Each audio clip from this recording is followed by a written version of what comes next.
Segunda media hora del programa, ya estamos aquí para poder seguir reflexionando sobre este tema. Y es que de verdad nos llama la atención, ¿no? Es decir, tenemos que tratar de comprender lo que está sucediendo en Venezuela, porque no nos estamos jugando solamente el conflicto de un país, nos estamos jugando probablemente una confrontación mundial con potencias que de pronto de nuevo han reaccionado, y además conocer un poquito lo que hay detrás de la intencionalidad de cada una de estas potencias y de estos países. Interesante, en un tiempo solo hablábamos de Rusia y de Estados Unidos, ahora China de pronto se ha convertido en otra potencia más. Vamos a ver, tengo un material acá relacionado ya al tema diplomático, porque obviamente nos están poniendo en conflicto a todos, ¿no es cierto?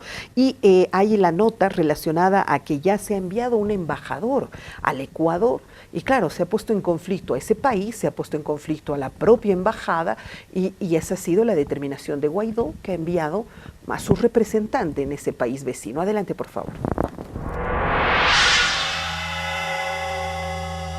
Este Twitter de la Asamblea Nacional de Venezuela, designando como representante diplomático para Ecuador a René de Sola, quien inmediatamente después trinó, aceptando la responsabilidad y comprometiéndose con el supuesto gobierno autoproclamado, en primera instancia tuvo eco en los colectivos venezolanos opositores al gobierno de Nicolás Maduro en Quito. Eventualmente el gobierno ecuatoriano entregará y otorgará el beneplácito al nuevo embajador, pero debemos estar conscientes de que hay que cumplirse procedimientos, protocolos de estilo que corresponden. La Cancillería del Ecuador oficializó este trámite, informando mediante un comunicado que efectivamente el líder opositor Juan Guaidó solicitó formalmente el beneplácito para que de Sola sea el embajador, trámite que deberá someterse a la Convención de Viena sobre Relaciones Diplomáticas, informó Relaciones Exteriores. Nadie le va a creer ni nadie le va a aceptar, más allá de que estén con esa postura,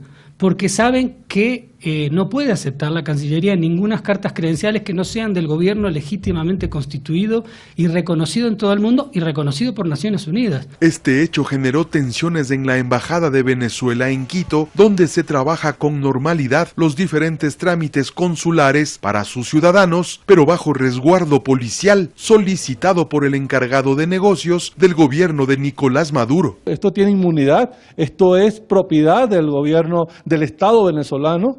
Nosotros nos acogemos a la Convención de Viena, esto está respaldado por el derecho internacional, nosotros pedimos un resguardo a nuestros bienes y a nuestras vidas. Y rechazó las pretensiones de los autoproclamados para generar tensiones en la sede diplomática, incluso pretendiendo que la Asamblea Nacional del Ecuador reconozca al supuesto nuevo embajador. No puede haber ninguna estructura que niegue ese derecho. El derecho está ahí, es más, Naciones Unidas no ha reconocido ningún gobierno transitorio. Naciones Unidas reconoce el gobierno del presidente Maduro porque es el presidente legítimo. Ahí está. Álvaro, tú eres diplomático de carrera. ¿Qué manera de poner en conflicto al país y al sistema diplomático en general? Sí, bueno, ya Venezuela se decía, tenía 2 parlamentos, tenía 2 cortes supremas, ahora tiene 2 presidentes, etcétera, y está generando cierto caos a partir de esos reconocimientos del gobierno del señor Guaidó. Incertidumbre, ¿por qué? El derecho internacional obviamente se ocupa del reconocimiento de nuevos gobiernos cuando estos han sido, digamos, producidos por algún quiebre institucional. Entonces ahí el derecho internacional te genera varias doctrinas. Los mexicanos, por ejemplo, utilizan la doctrina Estrada, que López Obrador la ha recuperado, Peña Nieto la había archivado, de alguna manera López Obrador... ¿Y cuál es la diferencia? La doctrina Estrada es que México no se pronunciará explícitamente sobre ningún reconocimiento de gobiernos. En el mejor de los casos retirará a su gente en la embajada o la dejará. En este caso la ha dejado, quiere decir que sigue reconociendo al señor Maduro. Hay otras doctrinas como la Tobar, también de Carlos Tobar, es realmente un aporte valioso dentro del derecho latinoamericano, porque es ecuatoriano y lo hace en 1907, que solo se deben reconocer gobiernos que surjan de la democracia, ¿verdad? Aquellos que han violentado la democracia no deberían ser reconocidos. Bien, en la práctica, ¿qué está pasando? Hay embajadores designados por Guaidó que van a tener una función política en los países, obviamente, que han sido reconocidos. La presencia consular, como estábamos viendo en el Ecuador, tiene otra función. La presencia consular es una representación técnica administrativa, que ni siquiera en caso de guerra debería suspenderse una actividad consular, porque estás tus ciudadanos, tus connacionales, tienes que atenderlos. Claro que Por lo sí. tanto, se está generando en todo este contexto de reconocimientos del Grupo de Lima, Europa esta mañana, Francia, Alemania, España, Holanda, han ya reconocido al gobierno de Guaidó. El Parlamento lo había hecho la semana pasada, pero ya gobiernos de la Unión Europea tan poderosos, y Gran Bretaña también ha reconocido a Guaidó. Suecia y Dinamarca. Parlamento también. Suecia y europeo, Dinamarca. ¿no? Por lo tanto, estamos en un escenario jamás visto Dios. de esta movida internacional que está logrando el señor Guaidó. Habrá que reconocerle a Guaidó que ha permitido, obviamente, en una alianza con Estados Unidos. Claro que Esto sí. no ha sido... Solito este caballero no ha ido Exactamente. y nada hubiera logrado solo. Está bien apadrinado y todos lo Exactamente. sabemos. Y cuando Canadá ya te empieza a reconocer Eso, ¿no? que es un país altamente respetuoso de los derechos humanos y ha sostenido por mucho tiempo la intervención en casos humanitarios. Canadá, se podría decir, de los padres de esta doctrina de la intervención en casos humanitarios. En el derecho internacional, el uso de la fuerza simplemente se hace por legítima defensa y queda un escenario de intervención por asuntos humanitarios. Se dice que Canadá es muy proclive a este método. Por lo tanto, ojo, la asistencia humanitaria puede ser el elemento que motive el día de mañana una intervención. Ya Trump lo había dicho, todo está sobre la mesa, todas las opciones están sobre la mesa. Incluida la militar. Exactamente. Incluida la militar. Ahora, obviamente, hemos tenido intervenciones militares en algunos lugares del mundo que han estado justificadas únicamente por razones humanitarias, especialmente en África, ¿no? O sea, hay una... Ya, pero ¿qué nos dice en este caso que el Parlamento Europeo y todos estos países, países viejos, países con mucho respeto a la democracia y todo, empiecen a hacer un reconocimiento a Guaidó? Lo están reconociendo democráticamente porque ellos creen que es un presidente democráticamente elegido. Porque era es como nuestro presidente del Senado, allá somos una asamblea, sí, claro es el que tercer sí, hombre del país. Claro. Por sucesión le correspondía, Ahora, por el artículo 233, ¿verdad? Exactamente, pero a mí me llama mucho la atención, o sea, que podemos plantear que, bueno, como lo hace mucha gente, que se ha elegido democráticamente a Guaidó, cuando en realidad nadie lo ha elegido. Pero lo han como elegido presidente. pues para presidente del Parlamento, de su Parlamento, no del país, ¿no? Claro, ¿Qué pasó con Sánchez de Lozada? Claro, siempre Pero hay un abandonó proceso. pues Sánchez de Lozada. Se dice que Maduro abandonó porque no fue a jurar a la Asamblea Nacional donde debe jurar. Claro, ahora, el Amparados problema en es- eso es que están 70 haciendo muertos, todo. Sánchez de Lozada, se deslegitima con tu sociedad y también Sánchez de Lozada decía que era golpe de Estado. Sí, cierto. Entonces, no podemos decir Pero la diferencia intervención era con que la quedó derecha. su vicepresidente, ¿no es cierto? Pero igual Hasta le ahí era acusaron totalmente de golpe de constitucional. Estado. Claro, el problema es que empezamos a entrar en un terreno donde lo jurídico puede ser agarrado por un lado, Sí, por el pues, otro sí, lado, sí. o sea, Las lecturas es son como una diversas. pelotita, ¿no? O sea, Exactamente. y cada uno lo puede ver por donde mejor le plazca. Pero ya cuando países viejos empiezan a aceptar aquello, ya nos tiene que llamar la No atención. son solo países viejos, son en ¿Socios este de Estados momento- Unidos? Exactamente, pero socios no en un escenario cualquiera, en un escenario de pánico ante la amenaza rusa, en un escenario de pánico ante una confrontación comercial entre China y Estados Unidos. Entonces, lógicamente, ellos sienten que no pueden en este momento alejarse de Estados Unidos y la verdad es que Venezuela les es algo bastante lejano, Claro, no toca sus claro. intereses, ni políticos, ni económicos, entonces es, creo yo, un sacrificio menor el que hacen con tal de mantener a papá de Estados Unidos cuidándolos. Además, en un escenario que ha sido planteado como de conflicto de potencias entre justamente Rusia y Estados Unidos, lo que hace los países europeos y otros países es tomar una posición no sobre el caso venezolano, no sobre la situación humanitaria o democrática de Venezuela, sino toman una posición en una confrontación de dos potencias globales. Rusia apoya a este, Estados Unidos apoya al otro. Yo prefiero apoyar a Estados Unidos, Exactamente. Entonces, Ay, bueno, tenemos ahí... trabajito de la bestia debe ser también, ¿no? En realidad creo que va más allá. Pero hay matices entre lo europeo y lo americano. Totalmente. ¿Verdad? Totalmente. Europa se dice, nosotros vigilamos los derechos humanos y nos duele demasiado que en Venezuela ya haya más de 200 muertos. ¿Entiende? Estados Unidos quizá tenga otra lectura. Son aliados, como dice Manuel, evidentemente.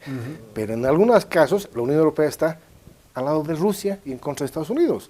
Dime caso. El caso del acuerdo de proscripción de armas nucleares en Irán. Estados Unidos se ha retirado y Rusia se ha quedado y la Unión Europea se ha quedado. Rusia ya se ha retirado. No, ese es del bilateral con Estados Unidos. Exactamente. De alcance intermedio. Que justo de ese quiero hablar, por favor. Vámonos a la nota 5. Rusia también se ha retirado del tratado de desarme nuclear que se tenía. Vamos con la nota y vamos a ver si es que esto tiene algo que ver con el conflicto de Venezuela.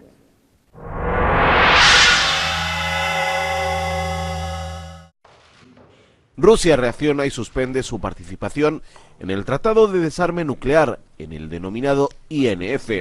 Lo hace como respuesta a una medida similar adoptada solo unas horas antes por Estados Unidos. Así lo ha señalado el presidente ruso, Vladimir Putin, que asegura que Washington lleva años ignorando las iniciativas rusas sobre el desarme. Todas nuestras propuestas sobre este tema continúan sobre la mesa. Las puertas para hablar están abiertas, pero aún así les he pedido a los ministerios de Exteriores y Defensa que en el futuro no inicien ninguna conversación sobre este asunto. Vamos a esperar a que los socios estén en condiciones de tener un diálogo relevante de igual a igual con nosotros, dice Putin.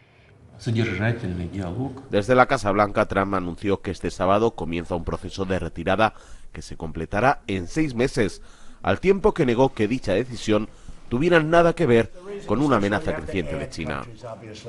No, la razón es que en primer lugar se tienen que sumar otros países. Nosotros lo hicimos, pero otra parte no lo hizo, y no deberíamos ser los únicos. Espero que podamos juntar a todo el mundo en una grande y bonita sala y firmar un nuevo tratado que será mucho mejor. Ciertamente me gustaría ver eso. Los países de la OTAN han dejado claro que apoyan plenamente el paso que ha dado Estados Unidos en respuesta a los riesgos para la seguridad euroatlántica que plantean la producción y despliegue de sus sistemas de misiles crucero 9M729, misiles que dicen violan el tratado e instan a Rusia a destruir todos estos sistemas de forma verificable. Ambos países firmaron el tratado en 1987. Ay, ay, ay. Bueno, ¿tiene algo que ver esto? O sea, ¿qué es? De nuevo están anunciando que uno se retira, el otro también se retira. ¿Cuál es la lectura? No me acuerdo con cuál terminé. Creo. Sí, adelante, Manuel, por favor. Bueno, ¿Tiene algo que ver? Hay que entender qué tratado es el que se rompe. Se rompe un tratado que limitaba desde el año 85 aproximadamente, lo firman Reagan y Gorbachev,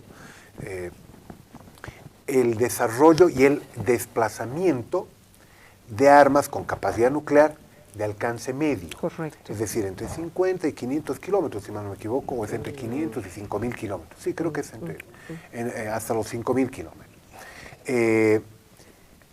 Ese tratado lo que hace es sacar a Europa, en realidad, del escenario de un conflicto nuclear inmediato, ¿sí? Porque hay otro tipo de tratados que establecen los límites de las armas nucleares de alcance intercontinental, donde los rusos pueden alcanzar territorio norteamericano y los norteamericanos pueden alcanzar territorio ruso o en ese momento soviético, ¿no? Entonces lo que hace es desnuclearizar Europa y ciertas áreas cercanas. Estamos hablando de Medio Oriente y otros sectores. Este tratado, porque el alcance geográfico de los misiles que estaban considerados dentro de ese tratado se circunscribe hasta los 5.000 kilómetros. Se retira Estados Unidos, que es el primero que se retira y le dice a Rusia, ustedes han incumplido. Shaharova sale a decirle justamente, bueno, a ver, muéstreme pruebas, dígame dónde estamos rompiendo o estamos vulnerando. Entonces, bueno, más allá de los dimes y diretes, el tratado está roto, Europa se vuelve en este momento y otras áreas aledañas Medio Oriente, algunas áreas de África, el norte de África especialmente, están nuevamente dentro del alcance Claro. de posibles desplazamientos. Y de Estados misiles nucleares. Unidos, todos nosotros, todos sus vecinos cercanos. Es que en realidad no es aplicable, digamos, al concierto latinoamericano, porque, si mal no me equivoco, existe normativa a nivel También, internacional. Tlatelolco. Exactamente. Tlatelolco, Que hace también nos protege. de Latinoamérica una zona desnuclearizada. Ya. Uno de los puntos también- difíciles de discutir era, en su momento, por ejemplo, la presencia de ojivas nucleares en Cuba, Sí. lo cual iba contra el Tratado de Tlatelolco. Estamos hablando del Entonces, año 66. señores, no estamos ante un escenario prebélico. No, como muy bien lo ha explicado Manuel, es en el campo de un escenario. Cuando se crean las Naciones Unidas y se construye la Guerra Fría, hay varios elementos en base a la guerra, el jus ad bellum, in bellum y el desarme. En el contexto de la línea del desarme son que estos acuerdos se han alcanzado. Simplemente para, no sé si corregir o subrayar, yo en lo que he leído de este acuerdo es que se ha suspendido, que es diferente a darlo por concluido. Correcto. ¿Ya? Se ha suspendido. Y alguna declaración de una autoridad rusa dijo, hasta que maduren nuestros queridos socios de Estados Unidos, lo vamos a Nosotros suspender también. claro. Para que en el momento que podamos hablar y volvamos a reencaminar este acuerdo. Por lo Correcto. tanto, me suscribo plenamente a lo que has dicho, Manuel, y has explicado sobre este tratado, y obviamente está al margen de este conflicto, porque realmente no alcanza, no se vincula. Nada que ver. Ah, Sí, qué se bueno. O sea, pero bueno, a todos nos pone nerviosos porque Claro. pareciera que tiene cierta... Pero nos permite retomar un análisis que decíamos al principio. A ver, ¿cuál? Estamos ante un proceso de desmontaje de una serie de mecanismos internacionales que regían la vida y las relaciones entre las naciones, no solamente en el plano militar, en el plano bélico, ante una hipótesis de un enfrentamiento nuclear, sino también ante procesos de desestructuración de los mecanismos de reconocimiento de la soberanía de los países, Ya. la vigencia de los derechos humanos por encima de ciertos otros valores que también se consideraban importantísimos. Estamos en medio de una guerra comercial, Así es. estamos en medio de una tercera guerra mundial, Ay. en este caso que está dispersa en diferentes escenarios y teatros de operaciones del mundo, que pasan por Siria, pasa por Ucrania, pasa por Libia, pasa por Afganistán. En este momento Estados Unidos tiene soldados peleando y todavía presentes en Siria, Sí. en Afganistán, están en Libia, a pesar de esos repliegues anunciados por diferentes presidentes, ¿no? Entonces, estamos en un momento muy en el tenso, que hay muy que tenso. repensar las relaciones globales, porque hemos retornado a un momento en el cual solamente se considera la relación de fuerza como máxima para el relacionamiento internacional, y eso me parece que es un retroceso impresionante, casi hasta las postrimerías de la Segunda Guerra Mundial. Ay, Dios mío. Sí, la llegada de Trump al Sí, nos gobierno ha de la puesto a primera todos potencia ha recuperado esa doctrina militarista de Estados Unidos, que de alguna manera, por todos los acuerdos internacionales, el desarme en armas de alguna manera nucleares, biológicas, bacteriológicas, químicas, etcétera, se avanzó bastante en el contexto de la positivización de ese derecho. Sin embargo, la mirada política de Trump es recuperar ese Estados Unidos potencia militar Exactamente. a la que nadie le va a discutir.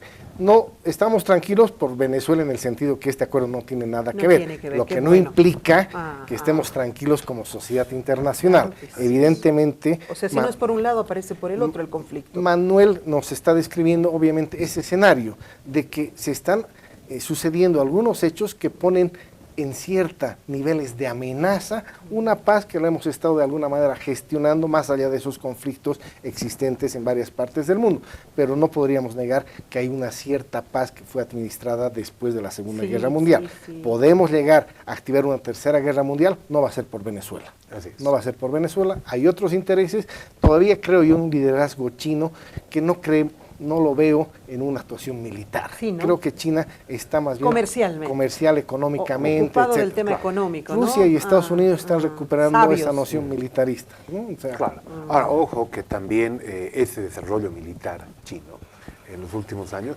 tiene un trasfondo esencialmente comercial, porque lo que les interesa es garantizar todas las rutas marítimas para su global exportación. Bueno, sí. O sea, no les interesa ampliar sus áreas de influencia. a Más, yo diferentes enseñaba, lugares. más, es O sea, donde más, los chinos realmente. O sea, la tienen mucho más clara, ¿no? Sí, Y el problema sí, es que sí. en ese terreno comercial, obviamente, no entran a disputarse espacios con los rusos, ni siquiera con los indios todavía, Exacto. sino con los Estados Unidos. Entonces, ese es un vector de choque medio complejo. y ahí aprovecho para decir, en esa pelea China-Estados Unidos comercial, Sí, sí, sí. a China le falta musculatura todavía, como para ser un factor determinante en Venezuela. A China le va a convenir negociar, que lo han postergado Con porque uno de los dos. no se ha llegado a nada en Con la Rusia, última con- reunión, sí. lo han postergado un mes más, le interesa llegar a un acuerdo con Estados Unidos. Y si para eso No tiene con que Rusia. no influir demasiado en Venezuela, obviamente que no lo va a hacer. Tiene una deuda de Por eso, con tal que le pague y que le garantice que le van a pagar, no hay Pero- problema. Prefiere quedar bien con Estados Unidos. Exactamente, porque eso lo proyecta. Pero si entramos en la lógica de ver quién debe a quién, o sea, justamente para fortalecer un poquito tu posición, Estados Unidos es China. el principal acreedor con China. China es el principal tenedor y comprador de la deuda norteamericana que se emite a través de la Reserva Federal. Entonces, ¿con cuál te vas a pelear? Mejor, o sea, no te pelees con el acreedor que te debe 10 veces más. Es preferible sacrificar al que te debe Por menos. supuesto. No, entonces, por eso es necesario que para analizar el tema de Venezuela, hagamos esa mirada que nos permita ver un poquito el bosque, para no ver solamente el árbol, que en ese caso es muy Y importante. eso es lo que yo cercano, quería pero- hacer. Creo que lo hemos logrado, ¿no? Sí. Me ha faltado tocar algunas aristas. Creo que hemos tenido claro un poco esto. ¿Algo más que quisieras Sí, ¿no? agregar? Como decía, voy a retomar las palabras, ver el bosque y no ver el cactus. Que es Este caballero, que este señor ¿no? Maduro es. Oh, o sea, por Dios, Chávez, cómo ha sido triste tu ausencia, porque creo que Chávez, otro hubiera sido la historia con la presencia de Chávez, ¿no es cierto? ¿Algo más que Claro. quieras agregar? Bueno, yo creo que tenemos que dejar de pensar en una lógica de tomar partidos por uno o por otro actor. Creo que es muy importante que como ciudadanos, como países, como sociedades, retomemos un poquito en nuestra adscripción a cierto tipo de valores básicos. Hoy puede ser Venezuela, ¿sí? Pero ¿qué va a suceder cuando se multiplique por 10 la cantidad de pobres que se va incrementando diariamente de manera impresionante en Argentina? O sea, y empiezan a emigrar los argentinos. Vamos a decirle, métale, señor Trump, ingrese también acá. Claro, claro. O sea, Una injerencia en todos los vamos países. a promover en los países que haya una bicefalia en los poderes y a nosotros se nos ocurre repentinamente reconocer como presidente de Estados Unidos a algún loquito que se le ocurra decir. simplemente "Yo soy". para provocarte, Manuel. ¿Qué pasa si en la Argentina, en el Perú, en cualquier otro país, estos gobiernos que, digamos, administran mal su economía, en vez de dar un paso atrás, como lo habíamos comentado, como el doctor Correcto. Hernán Siles Suazo, para darle En su paz, momento, claro. siguen matando gente, hermanos latinoamericanos? Debemos mirar y en mérito a esa no intervención, quedarnos tranquilos, Gran no pregunta. decir. Totalmente, tenemos que intervenir. La idea es cómo y con quién, primero. Y segundo, ¿quiénes deben intervenir? Le vamos a pedir a papá Europa y a papá Estados Unidos que definan Cuando existen nuevamente, instancias, ¿no? Cuando existen instancias. Existen instancias nosotros que podrían mismos hemos hacerse ayudado a cargo de construir. eso. Entonces creo que hay muchos elementos que tenemos que considerar. Yo creo que el tema de la vida, los derechos humanos es fundamental, pero no tenemos que perder de vista también que eso nos podría llevar, por ejemplo, a establecer una posición sobre casos como Yemen, como Ruanda, y deberíamos ver qué es lo que hacemos, Claro, a ¿qué quién deberíamos deberíamos hacer? reconocer o Es cierto. desconocer. Ok, me debo ir. Muchas gracias por habernos ayudado a entender todo este problema. Gracias por ayudarnos a ver el árbol y además ver el bosque, clarificar todo esto y tratar de comprender que no es solamente un pequeño asunto. Gracias, Álvaro, ha sido un gusto tenerte. Gracias, Vero, como siempre, un gusto. Ha sido un gusto igual. Gracias, Manuel. Qué bueno es Pero tenerlos. un gusto, un saludo a todos. Qué lindo es ese análisis, qué gratificante es escucharlo, qué enriquecedor conocer sus posturas, porque son gente que conoce del tema y que nos ayuda a comprender. Bueno, quiero hacer un paréntesis al final. Es muy triste ver nuestras primeras páginas de los periódicos con esta desgracia que hemos vivido. Esto nos muestra la incompetencia de nuestros gobiernos, gobernaciones, gobierno central, la alcaldía del lugar, en fin, qué dramático. Sabe que estas son imágenes tercermundistas, de verdad, que se te derrumba con gente ahí, caminos que no se concluyen, la madre naturaleza que no la podemos controlar todavía, nos duele infinitamente todas estas desgracias. Oramos por las familias de quienes han sido afectados y ojalá que les duela a quienes son responsables de esta carretera, de estos municipios, de estos espacios, porque no podemos seguir pagando con la vida de nuestros bolivianos. Un abrazo, hasta la próxima.